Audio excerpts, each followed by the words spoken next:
Good evening, I am Ansmane Esonyasi, and this is QTV News coming to you live from our studios on Caraba Avenue. Thanks for joining us.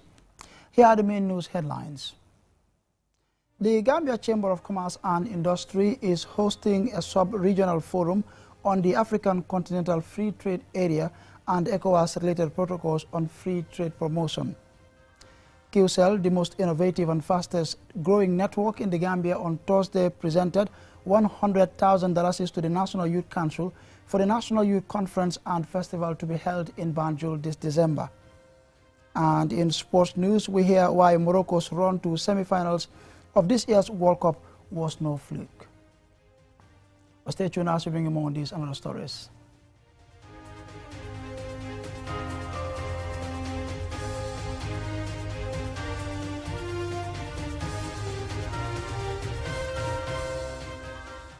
And now we take a look at the news in detail.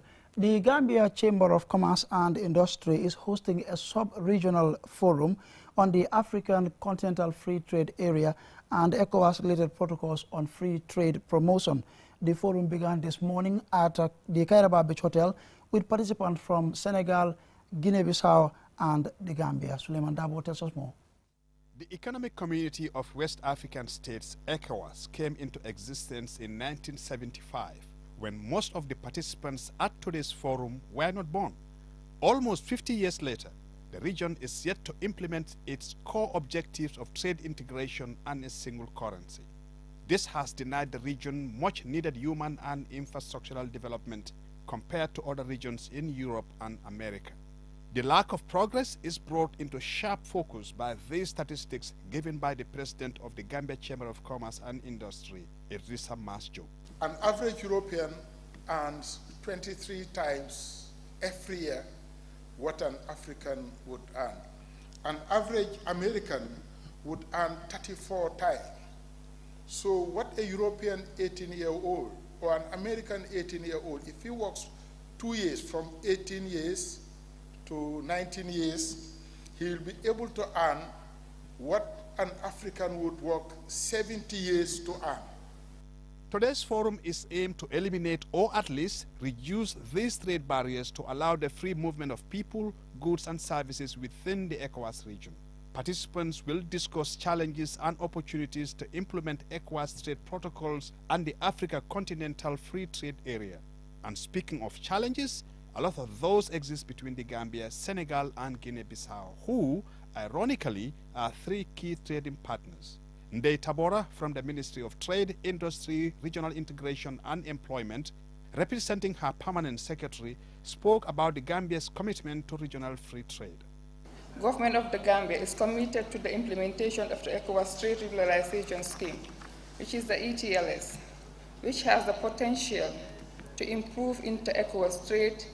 The ETLS, working together with the Interstate Road Transit Scheme and the ECOWAS Common External Tariff, are the main ECOWAS operational tools. However, the restrictions, both official and unofficial, imposed by these countries are worrying, including to the organizers.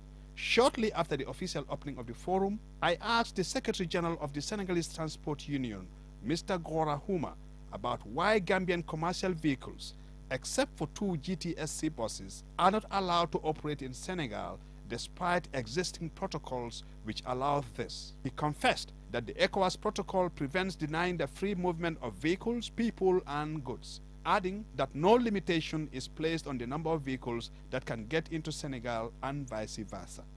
The reality is very different, and Omar Cisse, the president of the Gambia Transport Union, confirmed to QTV that indeed it is only 2 GTSC buses that are allowed each day into Senegal.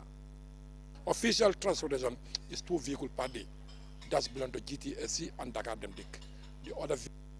And therefore, forums like this are important because when stakeholders are not talking directly and honestly to each other, to achieve the important objective of a free trade region becomes mere rhetoric. The region and the continent must demonstrate its seriousness and commitment to global trade to lift its people from avoidable underdevelopment and poverty. If trade, not aid, is what will make our region and continent flourish, then barriers preventing this must be dismantled. Suleiman Dad for QTV News. Now, as part of his Meet the People tour, President Adama Barrow conducted a two-day visit to government project sites in Greater Banjul. The projects include roads, electricity, expansion of schools, and the VVIP lounge at the Banjul International Airport. Among others, the President is pleased with the progress of works and the impact the infrastructural projects will have on the people's lives. More Lamin Choi reports. From Tuesday to Wednesday, President Adama Barrow, accompanied by senior government officials, toured government project sites for a first-hand assessment of the progress. This comes after nearly a month-long and face-to-face interactions and dialogue with people in rural and urban parts of the country. The first visit was to the Banjul International Airport, where a VVIP lounge is being constructed as part of the OIC infrastructure projects. The project, which is set to be completed in February 2023, is expected to uplift and improve the infrastructure of the Banjul International Airport in line with international requirements. As you said, we started with the VVIP at the International Airport. As of now, I think it's above 80%. They have progressed. We are really impressed with what we have seen. From the VVIP Lounge project, President Barrow visited a 22-kilometer road stretching from Airport Junction through the Battle Harding Highway to Stinkona. The road is part of the OIC 50-kilometer road project, which is designed to have 6 lanes to decongest traffic in the Greater Banjul area. On the 22-kilometer road are 2 flyovers, each with 480 meters in length, at 2 intersection locations at the Bruceby Roundabout and Old Lindum. Looking at the main highway, when I asked the contractor about the pillars, how strong is these pillars? He said these pillars will last for 100 years, minimum. That is lifetime. Even the roads, he said the roads can last you for 50 years. This is the first time we are constructing such roads. If you look at that, if you calculate the money we are spending on it, that means a kilometer we are spending almost $4 million per kilometer. That is $200 million. That's a lot. But the moment that road is finished, it will open up the Gambia. It will help the congestion. It will reduce the congestion, maybe up to 50%. Because 6-lane road, we overhead bridges, we roundabouts, that will really ease the traffic. Another place visited by the President was an OIC road project that covers and connects the communities of Sukuta, Tujereng, Madiana, Wulinkama, Banyaka, and Brufut. The President found work progressing after delays caused by demolitions and relocation of service and water pipes. Residents gave the President a warm reception in anticipation of the positive impact of the roads on their lives. Next, the presidential tour party proceeded to the Jabang Electricity Substation, which is one of the power facilities that will supply electricity to communities in the Kombo North, South, and Central. A similar project is also located in Kololi, with work expected to complete early next year. The project is expected to boost the power supply to many parts of the Greater Banjul area. The managing director of NAWEC, Nani Juara, briefed the President. Okay. Because all these voltage drops that we are experiencing in the network is because some of the feeders are, too long, and some of them, before customers start, consuming, voltage start dropping in some of them. And that is affecting the issue of low voltage. I cannot use my this, I cannot use my that. This is expected to address that problem. In Kombo South, President Barrow visits Tanje and Tujereng Upper Basic Schools to inspect a classrooms expansion project funded by the Kuwaiti Fund. The project is set to construct 250 classrooms across the country. Nusrat Senior Secondary School is among the schools where development is taking place to expand classrooms to accommodate more students. During the 2-day visit to government's project sites, President Barrow also visited the newly constructed Birkama Market, the NAWEC Water Treatment Facility, and the Saudara Keraba Jawara Mausoleum at the National Assembly and the Banjul Rehabilitation Project sites. After the tour, the President pledged more development projects with a particular focus on infrastructure. Part of the President's plans for the next few years include the construction of 1,200 kilometers of roads, creation of 150,000 jobs, and electricity supply to 700 communities across the country. Mahmoud Lamin Choi, QTV News. Now, QCell, the most innovative and fastest growing network in the Gambia, on Thursday presented $100,000 to the National Youth Council for the National Youth Conference and Festival to be held in Banjul from the 15th to the 23rd of December 2022. Over 2,000 youths are expected to attend the 13th edition of the Youth Festival. Here's an excerpt. QCell, as usual, we're very much in support of certain industries that everybody knows for, which is number 1 is health, number 2 is sports, and number 3 is education. We're all aware that the National Youth Council is organizing the NACOF 2022 events, which is starting tomorrow. Tomorrow is the launch date, and it's a 8-day program. And in the past, we've always supported their initiatives, and we deemed it necessary to do the same this year. So we're here to present a check of $100,000 to the executive of NACOF, and we're certain that they would make use of these funds in organizing this event. We also wish them the best of luck, and we will be there to support them during this 8-day event. It's a great pleasure on behalf of every young person in this country to be here today receiving this support from QCell as their contribution towards hosting of the National Youth Conference and Festival 2022, which will be hosted in Banjul this year. The event is mandated by law, that is in the National Youth Council Act 2000. We are to organize NACOF every 2 years. We quite appreciate it, but again, we are not surprised that QCell is coming in, to really contribute. They've done it in the past, and we are certainly hopeful that they will continue doing it. We know what QCell does in promoting national development in this country, so QCell has really continued, to really grow and contribute to the socio-economic development of this country. So on behalf of every young person, please extend our appreciation and thanks to the CEO, to the entire management and staff of the group. QCell always contributing to national development endeavors. We'll take a short commercial break, but the news continues when we return. Inco Home Choice ya kenun neserung adiate la kiliano le ninang fanay nata kotenke aning 10% discount hade 10% discount si inco la bagaso bagasang Gambia banko kanjang na dinkral beto kabo December karo tilifolo kata fo December fadula ye construction bagaso sotalienne generator welding tools aluminium tools carpentry tools water pumps electrical tools plumbing tools safety equipment kata fo pususol washing machines aning garden tools ñin bagage jama albe sola la menna pour kadu ko kala watali bari kata bakalita Inco Home Choice jibe ibale jimpex wala liye ko man ñin nombato 7398863 wala birkama 3039300 wala Senegambia 3296967 wala fani sukota ñin nombato 3417619 Inco Home Choice ñul na tele pour ka jamano dahani. Into the Espas Motors showroom for your luxurious name brand vehicle. Located along the Bertil Harding Highway, Espas Motors is the Gambia's authorized dealer for Chery, Kia, Ford, and now we bring you the new Peugeot model 3008 SUV.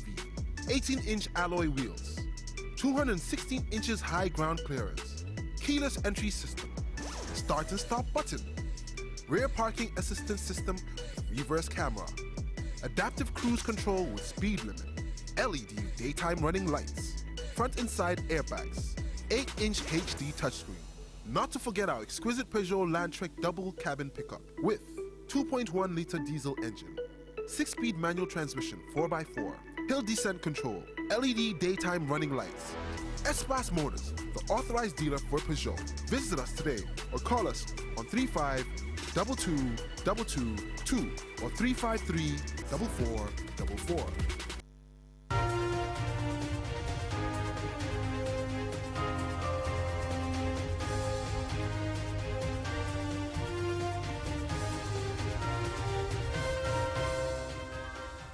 Welcome back from that commercial break. Be reminded you're watching QTV News and we're broadcasting live from our studios on Kairaba Avenue.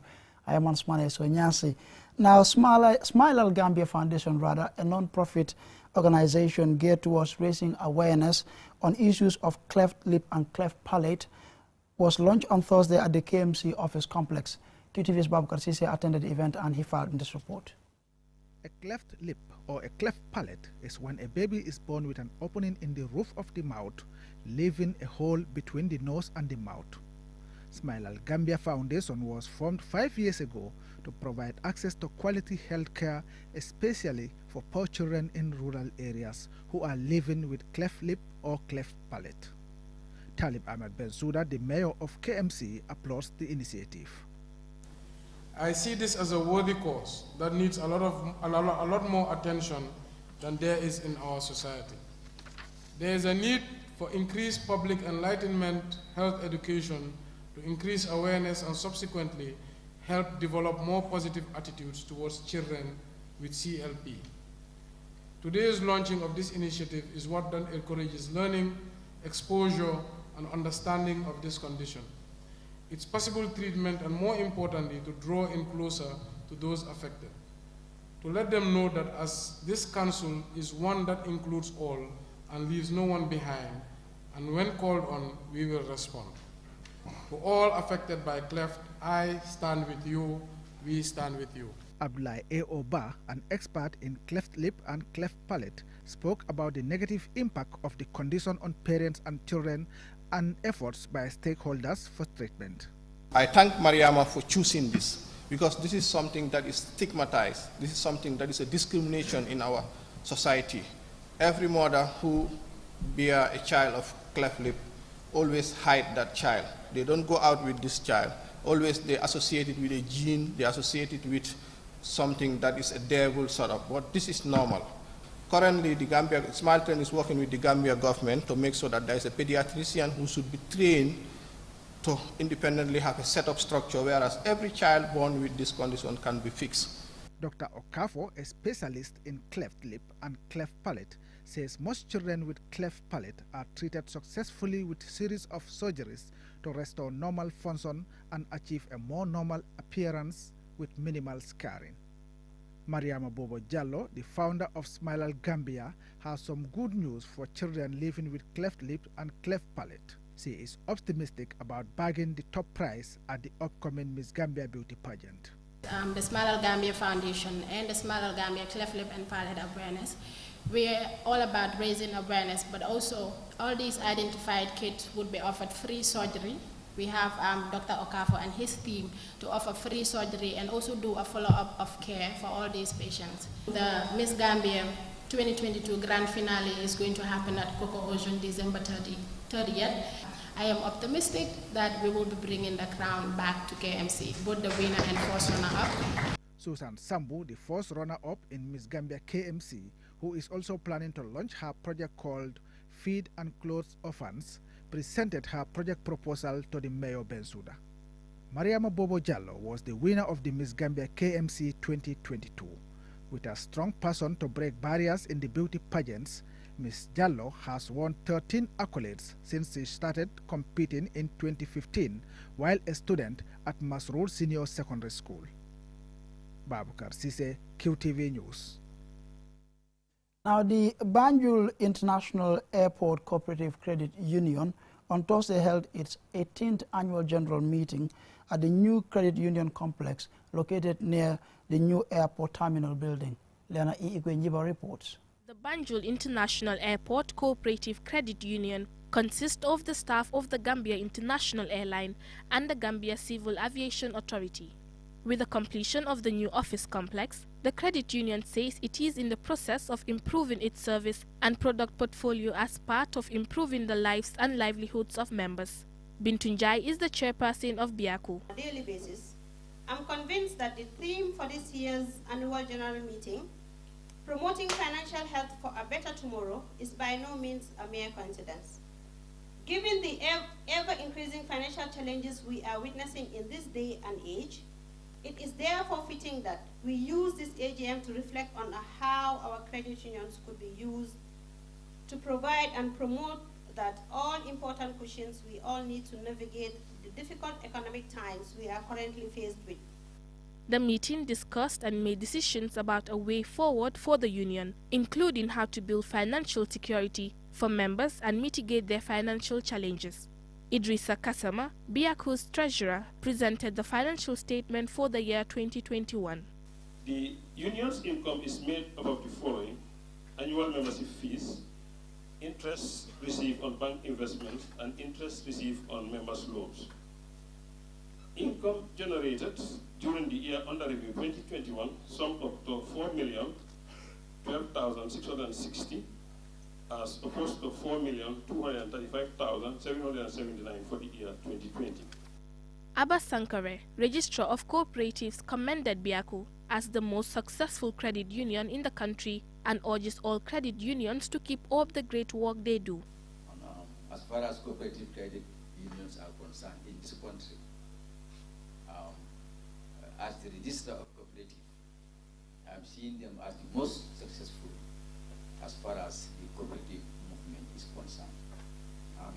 So I want to appeal to the apex body and all regulators as far as the cooperative credit unions are concerned for us to maintain that.